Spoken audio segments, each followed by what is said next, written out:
mofinaina isan'andro atolotry ny mpitandrina rakotina valina maoly.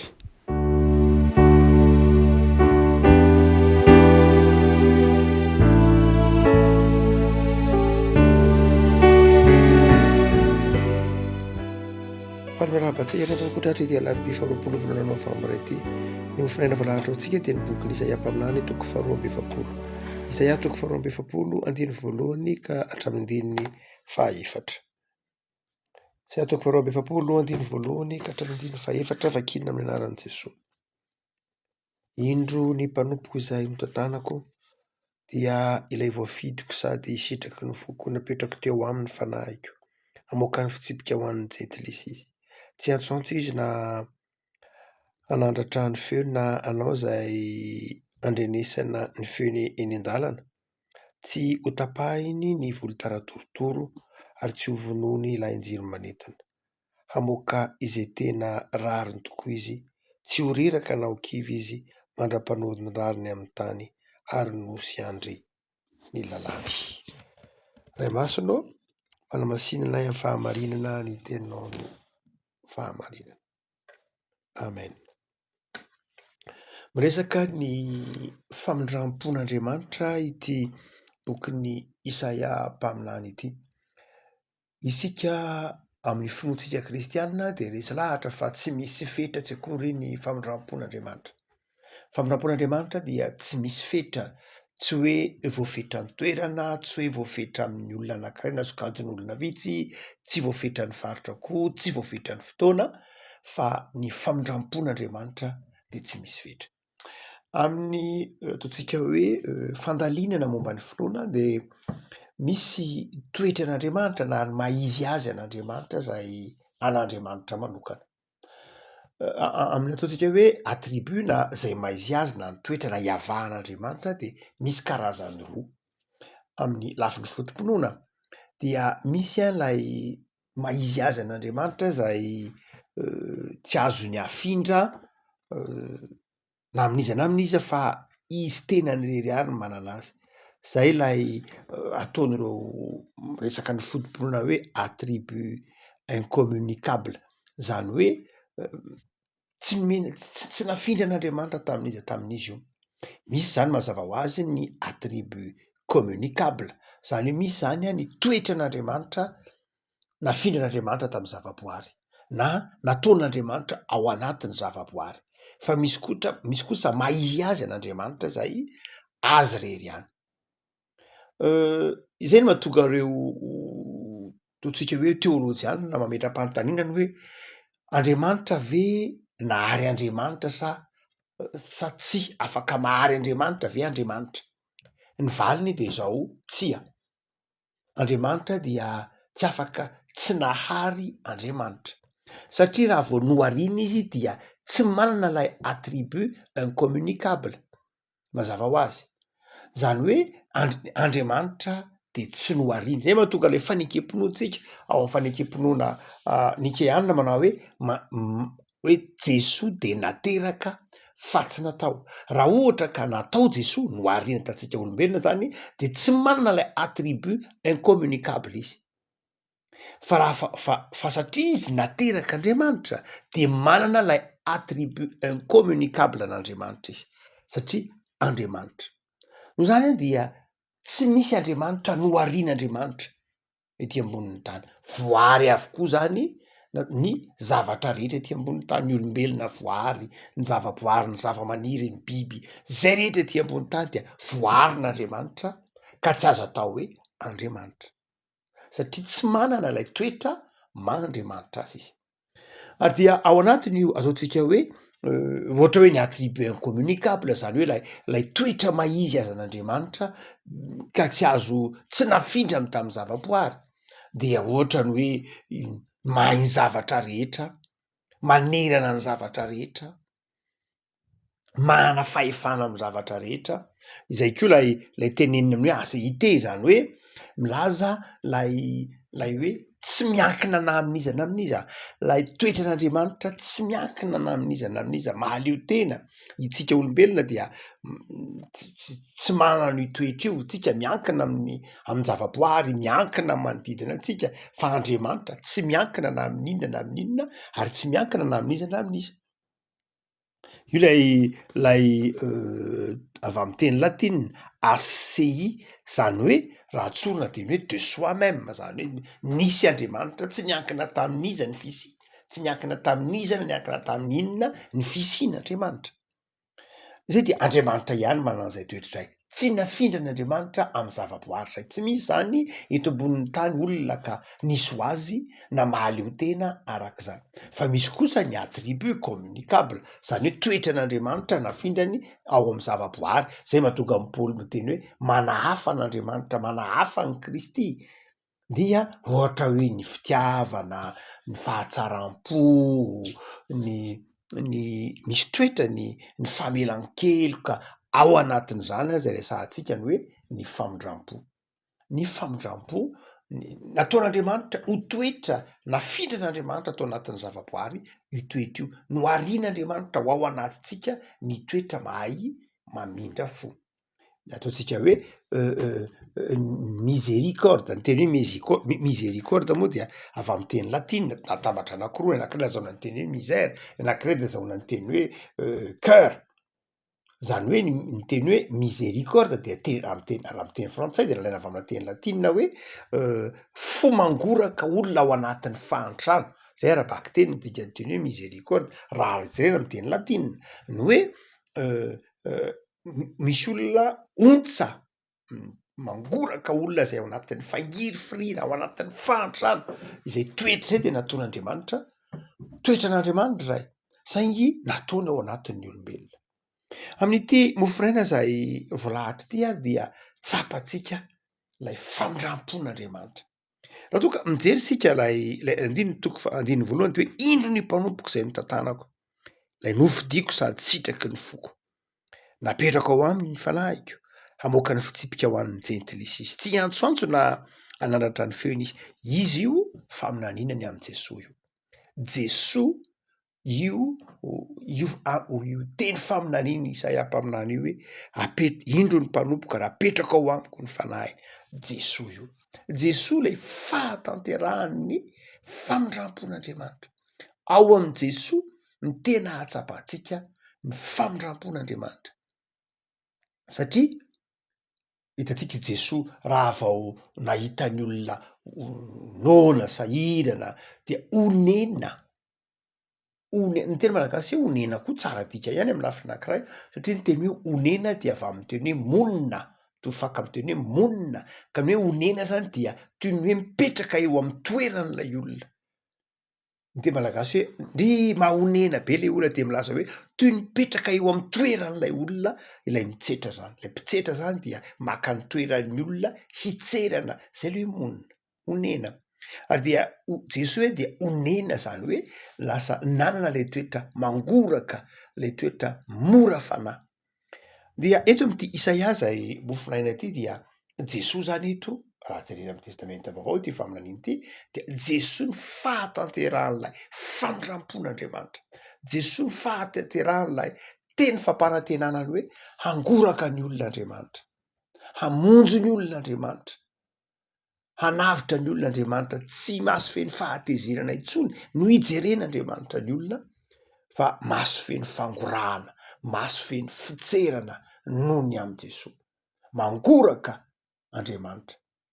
Ary raha ohatra ka mitenitsika hoe manenina Andriamanitra, eo amin'ny testamenta taloha eo amin'ny 5:20 eo ny hoe Andriamanitra manenina. Ao amin'ny bokin'ny Genesis misy, bokin'ny Samuela misy, Salamy misy, be de be bokin'ny Jona misy ny teny hoe manenina Andriamanitra. Fa raha tena jerena maizy azy an'Andriamanitra, Andriamanitra tsy hanenina mazava ho azy. Ao ohatra ao amin'ny Genesis zao misy hoe ary Andriamanitra nanenina tamin'ny Noariny ny olona. De toy ny fanohitra ny soratra masina zany, satria Andriamanitra raha nahary ny olombelona de ny hoe aritan'Andriamanitra fa tsara indrindra zany. Noho zany dia tsy hoe nanenina Andriamanitra raha nahita ny olombelona, raha nahary ny olombelona izy, fa lay hevitry ny teny hoe nanenina dia tsy milaza hoe diso Andriamanitra hoe diso Andriamanitra taminy satria rehefa maneno ianao de milaza fahadosoana zay fa ny hevitra le teo hoe nanenon'Andriamanitra dia milaza hoe niraisan'Andriamanitra ho niatra tamin'ny tenany lay fahadosoan'ny olona lay tsy nety nataon'ny olona dia nataon'Andriamanitra niatra tamin'ny tenany io lay fahatanteran'ilay famindram-po rehefa miteny zany hoe toy nanenon'Andriamanitra de zao nangiry firy Andriamanitra tsy nenina tahaka ny nenin'olombelona akory lay nenina satria tsika miteny Andriamanitra de manamaso Andriamanitra de manatsofona zay resahantsika hoe Andriamanitra dia ray hoaritsika amin'ny olombelona de miteny ny mpanoratra hoe nanenon'Andriamanitra fa tsy nanenina tahaka ny fanenenan'ny olombelona loatra fa milaza hoe nangiry firy Andriamanitra nataon'Andriamanitra niatra tamin'ny tenany lay tsy fahatanterahany olona lay fahotan'ny olona zay le hoe toy ny nanenon'Andriamanitra ka in'lay fahotan'ny olona toy ny kiapoka ny tenany Andriamanitra niatra nataon'Andriamanitra niatra tamin'ny tenany ihany ny fahatezerany no ny amin'ny otan'ny olombelona ary zay niatra tamin'ny tenany zay le zanak'Andriamanitra zany hoe nataon'Andriamanitra niatra tamin'ny tenany ka ny raha ny zanany hamonjy antsika ary de niatra tamin'ny tenany tamin'ilay zanany lay fahatezeran'Andriamanitra noho ny fahotana ray nataon'ny olombelona zay mahatonga misaotra masina miteny hoe tsy misy fetra ifamindram-pon'Andriamanitra tsy misy fetra amin'ny lafiny hoe tsy hoe manararoatra manao ratsy loatra ny olona tsy zay fa tsy misy fetra amin'ny lafiny hoe ny olona de manana safidy hiverina amin'Andriamanitra na tsia zany hoe tsy Andriamanitra nametra tsy Andriamanitra nanary ny olona zay ny tigateny hoe tsy misy fetra tsy Andriamanitra nanary ny olona fa ny olona ny nanary tena raha ohatra ka misy ny elo de tsy Andriamanitra no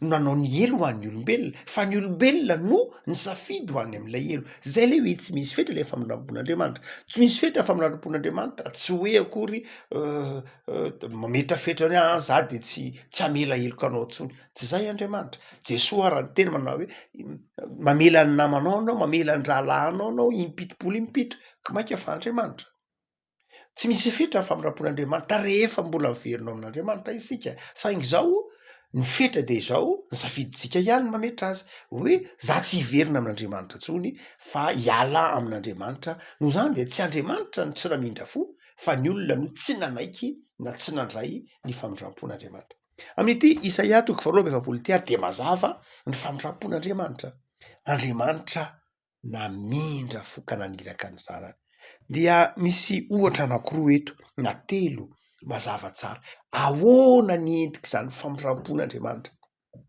eo amin'ny fiainako eo amin'ny fiainanao eo amin'ny fiainantsika zany ho ny sary anoarany Isaia mpaminany azy hoe rehefa tonga Jesoa manakaiky ny krismasy moa tsika sao rehefa tonga Jesoa rehefa irahin'Andriamanitra hoe ty amin'izao tontolo zao ny zanany malalany de zao tsy ho tapahiny ny volotara torotoro zany hoe hiala nenin'Andriamanitra tsy mainka ny anapaka tsy mainka ny amono tsy mainka ny anapaka tsy mainka ny tsara Andriamanitra ny famindram-pon'Andriamanitra de famindram-po miala nenina saroantsika ny fanoharana nataon'i Jesoa momba n'lay ohatra hoe momba n'lay aviavy tsy namoa momba n'lay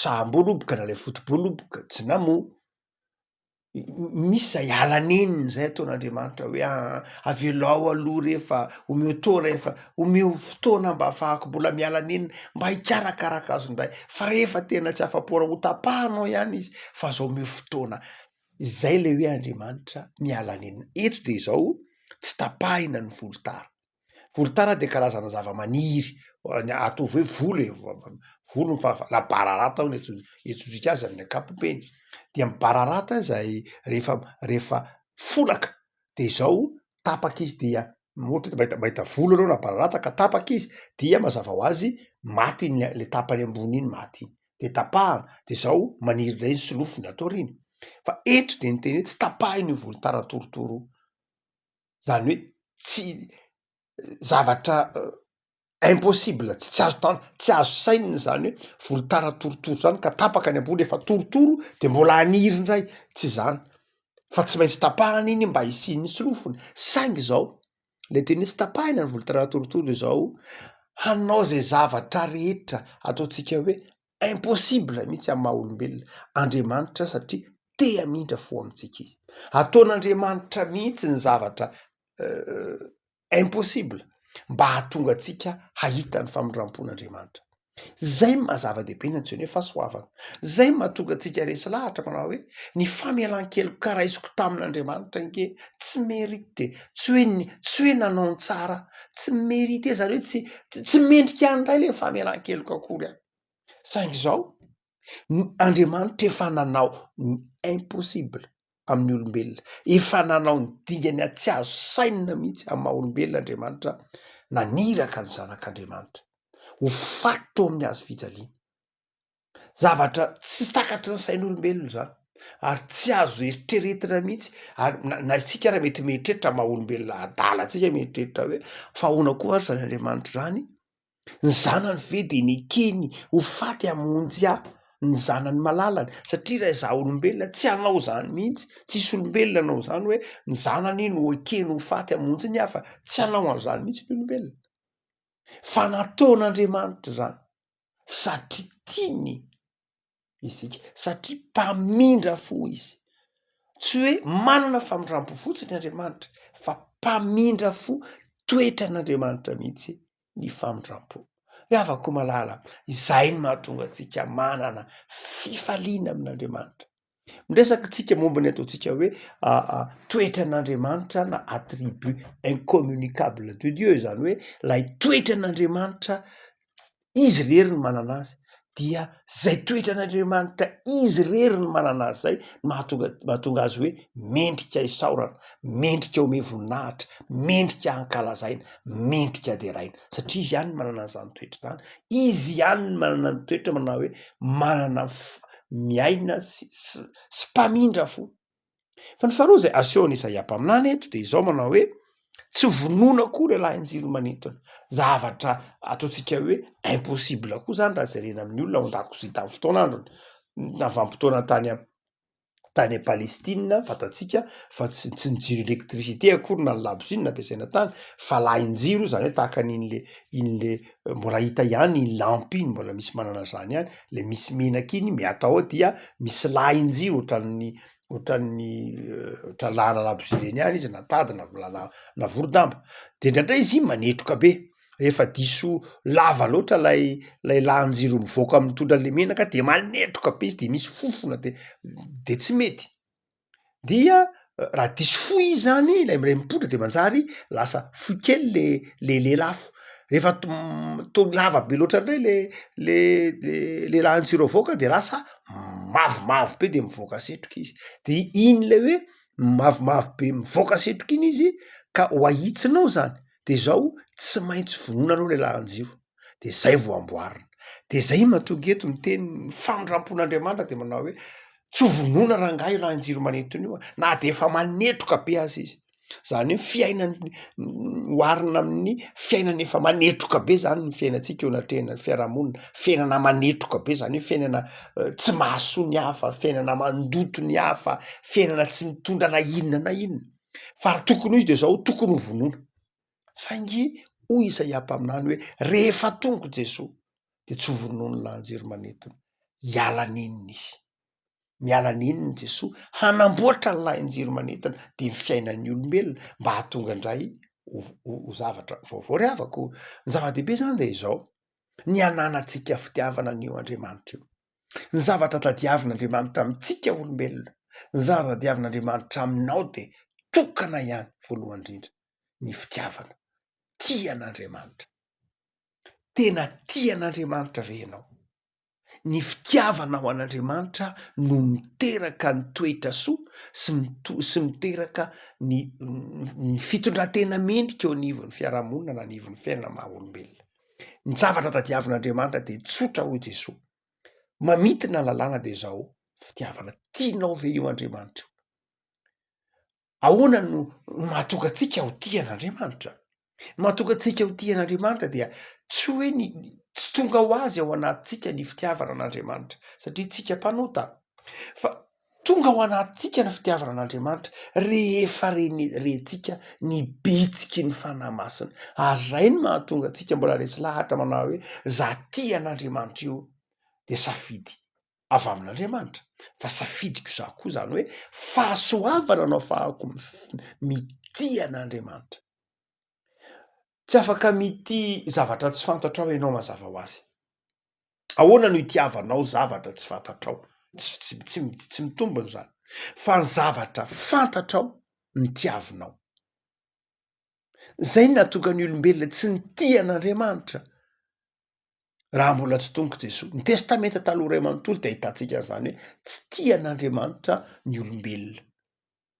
Fa ndraindray tsarainy Andriamanitra ho maherisetra, ndraindray tsy fantany Andriamanitra dia tsy tiany Andriamanitra, tsy tena tiany. Ny zavatra nataon'Andriamanitra ny tiany fa tsy Andriamanitra. Ny testamenta taloha manontolo dia ahitantsika izay hoe tsy fantatry ny olona, tsy fantatry ny zanak'Israely Andriamanitra, tsy tena tiany Andriamanitra. Fa rehefa tonga kosa Jesosy dia nampahafantatra antsika an'Andriamanitra izy, ary dia manjary tiantsika Andriamanitra. Zay hoe mahatonga ny Jaona 2:24 ny temana hoe tsy mbola nahita an'Andriamanitra ianareo, fa zay nahita an' Jesosy dia nahita an'Andriamanitra. Zay tia an' Jesosy dia tia an'Andriamanitra. Ataonao ahoana ny tsy ho tia an' Jesosy? Jesosy namonjy ianao tao amin'ny hazo fijaliana. Jesosy tonga tetỳ amin'izao tontolo izao, nanasitrana ny marary, nitsabo, nanome hanina ny noana, nangoraka ny sahirana. Jesosy tonga tetỳ amin'izao tontolo izao, tsy nitady ny azy, tsy nanao herisetra taman'olona. Jesosy tetỳ amin'izao tontolo izao, tsy nandrava na inona, tsy hita ao amin'ny Baiboly zany hoe Jesosy nanakorotana fiainan'olona, nandrava fiainan'olona. Jesosy nanao fitiavana ny olombelona. Tiantsika Jesosy, ary tamin'ny alalan'i Jesosy no nitiavantsika an'Andriamanitra. Zany hoe tsy afaky no tia an'Andriamanitra isika raha tsy tonga Jesosy. Rehefa koa malala tokana zany ny tadiavin'Andriamanitra amintsika. Izao ny fitiavantsika an'Andriamanitra. Ny fantatsika, tsika rehetra kristianina dia tia an' Jesosy, ny fitiavantsika an' Jesosy. Zay ny fototry ny fiainana kristiana. Io fitiavana an'Andriamanitra io, io fitiavana an' Jesosy io no mahatonga antsika manana fifaliana. Tsy kisendrasendry Jesosy raha nametraka fanontaniana tamin'ny Petera manao hoe ry Petera zanaka Jaona, moa tiava ianao? Ny fitiavana no miteraka andraikitra. Ny fitiavana no miteraka fanoloran-tena. Noho izany rehefa koa malala tianao Andriamanitra ka mamindra fo, nanao ny zavatra tsy azo saika olombelona saina sy eritreretina mihitsy Andriamanitra mba hamonjy anao, mba hamonjy hamonjy antsika. Ny zavatra andrasan'Andriamanitra dia zao fitiavantsika azy. Io fitiavana io no manjary mahatonga antsika manaja ny sitrapon'Andriamanitra. Io fitiavana io no manjary mahatonga antsika miasa manompo an'Andriamanitra. Io fitiavana io no mahatonga antsika tia ny mpiara-belona amintsika. Fa ny faran'izay resahantsika ivelan'ireo voalohany dia ny andininy tapany farany manao hoe tsy ho reraka anan-kivy izy mandra-panoron-drariny amin'ny tany. Jesosy tsy reraka anan-kivy, tsy reraka. Aza mieritreritra manao hoe kivy Jesosy mahita ny fahalovany fiarahamonina, kivy Jesosy mahita ny toetra ratsiny olona. Jesosy tsy kivy, itsika ny kivy fa Jesosy tsy kivy, mandra-panorony ny rariny amin'ny tany. Zany hoe mandra-pahatonga an'ilay fiverenana eny amin'ny rahoan'lanitra. Jesosy tsy kivy, tsy olombelona Jesosy ka ho kivy ao anatrehan'ny faharatsiana. Tsia, tsy kivy Jesosy. Manoloana ny ditran'ny olona, manoloana ny tsy fitiavan'ny olona an'Andriamanitra dia izao tsy hoe ravoravo tanan'i Jesosy. Zay mahatonga ny soratra masina miteny Jesosy ny temana hoe tsy ho tonga mihitsy ny farany raha tsy efa voatory ny filazantsara. Tsy ho tonga mihitsy ny fiafaran'izao tontolo izao raha tsy efa voatory ny filazantsara. Zany hoe tena tsy reraka Jesosy. Zay mahatonga antsika fiangonana, mahatonga antsika mpino tsy tokony ho reraka amin'ny fitoriana filazantsara. Zay mahatonga antsika tsy tokony ho kivy. Mety temana hoe efa tena tsy afitra intsony ty zao tontolo izao ty, efa tena ratsy. Eny tokoa hitantsika isan'andro zany. Tsy mitsahatry ny miaratsy zao tontolo izao, fa izao ny eritreretantsika hoe kivy Andriamanitra ka mela ka tonga ny fiangonana na tonga zao tontolo izao ho ravan'ny faharatsiana. Tsia, miasa Andriamanitra, miasa Andriamanitra, ary tsy misy ratsy maharesy tsara zany. Tsisy an'izany. Tsy maintsy ny tsara no mandresy. Marina fa any am-parany any de hoy ny soratra masina hoe misy olona be dehibe tsy maintsy hipoaka hisy ny fanenjena, tsy maintsy izy zany rehetra zany, fa izao ny tompony teny farany de zao ny tsara ihany. Raha ohatra ka ny ratsy ny mandresy de izao maty tao amin'ny hazo fijaliana foana Kristy. Ary zay mahatonga ny olona, zay mahatonga antsika miezaka manao ny tsara satria fantatsika fa ny tsara no mandresy, ny fitiavana no mandresy, ny fifaliana no mandresy, tsy ny teny ratson'ny olona, tsy ny teny maloton'ny olona, tsy zany akory ny tompony teny farany, fa manam-paharetan'Andriamanitra. Ary zay mahatonga antsika tsy kivy eo anoloana ny faharatsiana satria ny tsara no ny tsara tsinona tsy asan'olombelona fa asan'Andriamanitra. Marina fa maheno feo ratsy isan-karazany tsika amin'ny fiainana andavanandro, zay no mahatonga antsika hoe tsy tokony ho kristianina kivy eo anatrehan'ny faharatsiana fa kristianina mijoro mitondra ny fahatsarana mandrakariva. Raha ohatra nge ka raha ohatra ka tsisy valina ny ratsy de no ratsy daholo ny olona, fa tsika kristianina de resy lahatra fa io ratsy io misy fety io, tsy maintsy misy farany io, fa izao ny tsara ny maharitra. Zay mahatonga antsika tsy manao ratsy fa manao ny tsara, fa tsika resy lahatra fa misy fety io, misy valiny io, raha tsisy valiny ny ratsy de no ratsy daholo ny olona teto ambonin'ny tany, fa fantatritsika fa misy fetrany ratsy, tsy lasa lavitra ny ratsy, vetivety ihany, mandrobona vetivety fa tsy maharitra, fa ny tsara ny maharitra mandrakizay, ny sitrapon'Andriamanitra ny maharitra mandrakizay, zay manao ny sitrapon'Andriamanitra maharitra mandrakizay. Riavako malala, mitaonana ho ana faharetana zany eto Isaia mpaminany, mitaonana ho atoky ny famondram-pon'Andriamanitra, mitaonana ho tia an'Andriamanitra, mitaonana ho hivavaka sy hiankina amin'Andriamanitra, mitaonana ho atoky ho fiasan'ny tsara sy ho fiasan'ny fifaliana. Ny tompony hanazava ny fonao riavako ary hitantananao hanananao ny toetra soa zay tian'Andriamanitra hanananao de ny famondram-po, ny fitiavana amana, ny fitiavana amin'ny mpiarabelona. Vavakisika, Jesosy misaoranao zay no ny amin'ny fanoloran-tenanao zay namonjy any atao amin'ny hazo fijaliana. Indreza ny fitiavana nasehonao anay ka tonga zanak'Andriamanitra izay piray lova aminao Jesosy zokinay.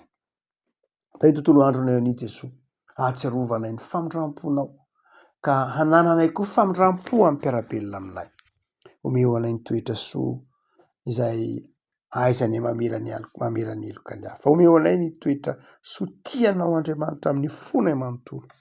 Tay tontolo andronay Jesosy, atao avy fahombiazana, fahazavan-tsaina sy fifaliana de manam-pahatompo amin'ny fiadananao ato anatinay sy eo amin'ny fiainanay isanandro. Misaotra Jesosy. Amen.